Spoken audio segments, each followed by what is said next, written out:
দুই দিনে টানা ভারী বর্ষণের জেরে গোটা উদয়পুর মহকুমা বন্যার রূপ ধারণ করেছে। এর ফলে গোমতী নদীর জল বেড়ে চলেছে প্রতিনিয়ত। বাড়িঘর ছাড়া হয়েছে বহু গ্রামবাসী। শরণার্থী শিবিরে আশ্রয় নিয়েছেন পরিবারের সদস্যদেরকে নিয়ে। মহকুমা প্রশাসন থেকে সর্বাত্মকভাবে সাধারণ মানুষকে সাহায্য করার জন্য কাজ করে চলেছে। বন্যা কবলিত এলাকার বিভিন্ন বিষয় নিয়ে আমাদের প্রতিনিধি বিপ্লব দের সাথে একান্ত সাক্ষাৎ। উদয়পুরের মহকুমা শাসক ত্রিদীপ সরকার জানান, বন্যা দুর্গত মানুষদেরকে উদ্ধার করে 23টি শরণার্থী শিবিরে আশ্রয় দিয়েছেন। 381টি পরিবার আশ্রয় নিয়েছে এই শরণার্থী শিবিরে। নদীর জল বাড়ার কারণে আরও শরণার্থী শিবিরে আশ্রয় নেবেন সাধারণ মানুষ, এমনটাই আশঙ্কা প্রকাশ করেন মহকুমা শাসক। পর্যাপ্ত পরিমাণে খাবার থেকে শুরু করে পানীয় জল এবং স্বাস্থ্য পরিষেবার ব্যবস্থা রাখা হয়েছে। এছাড়া কিল্লা, টেপানিয়া, মাতারবাড়ি ও কাকরাবন ব্লক এলাকার বিভিন্ন জায়গায় মোতায়েন করা হয়েছে বিভিন্ন আধিকারিক থেকে শুরু করে উদ্ধারকারী দল। মহকুমা শাসক জানান, এই বন্যা উদয়পুরের জন্য এক ভয়াবহ রূপ ধারণ করেছে। পাশাপাশি উদয়পুর পৌর এলাকার বিভিন্ন জায়গায় বন্যার জল প্রবেশ করার ফলে বিভিন্ন বাড়িঘরে সমস্যায় পড়তে হয়েছে পৌর নাগরিকদের। তার জন্য স্থানীয় পৌর প্রশাসন সর্বাত্মকভাবে কাজ করে চলেছে বলে জানিয়েছেন উদয়পুরের মহকুমা শাসক ত্রিদীপ সরকার। ব্যুরো রিপোর্ট, টিভি100 বাংলা।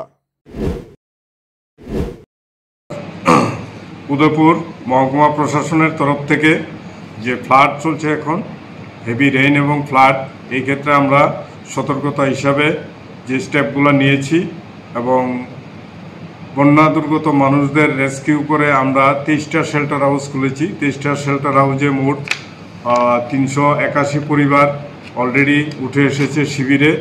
আরও কিছুক্ষণ পরেই নদীর জল আরও বাড়ছে এবং লোক আরও আসবে। আমরা প্রভিশন রেখেছি সব জায়গাতেই এবং শেল্টার হাউসগুলিতে পর্যাপ্ত পরিমাণে খাবার, জল এবং মেডিকেল টিম, ইমার্জেন্সি টিম সব কিছুই রাখা আছে। এবং পুরো পরিষদ এরিয়া যেগুলি আছে এগুলি পুরো পরিষদ থেকে দেখা হচ্ছে। এছাড়াও Killa block, Matabari block, Kakraban block এবং তেপানিয়া ব্লক থেকে যে এরিয়াগুলি লোল্যান্ড এরিয়াতে ফ্লাড হয়েছে সব জায়গায় আমাদের অফিসার এবং রেস্কিউ টিম আছে, খুব ক্লোজলি মনিটর করছে। যদিও এটা একটা ভয়াবহ এবং বিভৎস সিচুয়েশান উদয়পুর সাব ডিভিশনের জন্য, বেশ বড় ধরনের ফ্লাড এটা। তো আমরা মোকাবেলা করার জন্য আমরা প্রশাসন থেকে প্রস্তুতি নিয়েছি। আমাদের এখানে SDRF থেকেও লোক এসেছেন। আকাশ যখন একটু হয়েছে, এখন বৃষ্টি কমেছে, হয়তো কালকে থেকে বন্যা পরিস্থিতিটা আমাদের নিয়ন্ত্রণে আসবে। কিন্তু আজকের রাতটা আমরা খুব উদ্বিগ্ন থাকবো, টেনশনে থাকবো, যাতে মানুষের ক্ষতি না হয় সেদিকে লক্ষ্য রাখবো। স্যার, পৌর এলাকার বর্তমান কি পরিস্থিতি আছে? পৌর এলাকার সবকটি ওয়ার্ডে মোটামুটি জল জমেছে।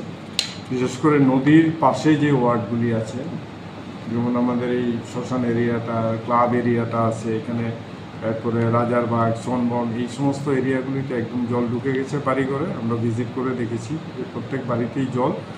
পার্শ্ববর্তী উঁচু স্থানে যেখানে আমাদের শেল্টার হাউস আছে ওইখানে আমরা লোকজনকে সরিয়ে নিয়ে এসেছি।